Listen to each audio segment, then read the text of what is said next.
Salut les gars, aujourd'hui j'ai le casque JBL Quantum E660 et je vais vous montrer comment installer et configurer l'application sur votre iPhone.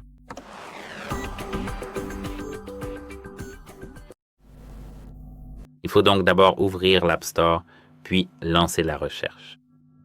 Dans la barre de recherche, vous devez rechercher JBL Quantum, pas des écouteurs Quantum. Ici, il s'agit d'une application je dirais, du développeur suédois qui a 4 évaluations et je n'ai aucune idée du nombre de téléchargements, mais elle en a, mais nous ne pouvons malheureusement pas le voir. Mais vous devriez voir ici le bouton Obtenir.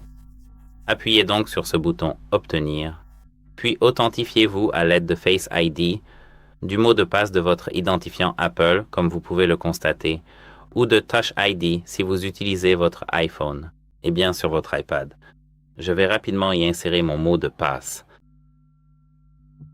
Je vais donc cliquer à nouveau pour installer, car je me suis connecté et maintenant cela devrait être terminé. Nous n'avons pas terminé. Bon, alors, encore une fois. Très bien, nous y voilà. Je vais appuyer sur Ouvrir et maintenant nous devons appuyer sur cette coche et accepter. Commencer.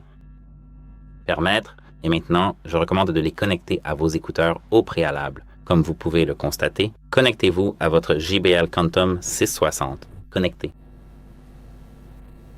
Veuillez appuyer brièvement sur la touche muet du produit pour continuer. Voilà, c'est le bouton pour couper le son. Et je ne pense pas vraiment qu'il fonctionne car il faut que le microphone soit branché pour que cela fonctionne. Je vais donc brancher rapidement le microphone afin que le processus d'appairage fonctionne correctement. Et maintenant, ce bouton de mise en sourdine. Je vais appuyer sur Essayer et laissez-moi appuyer à nouveau sur ce bouton muet.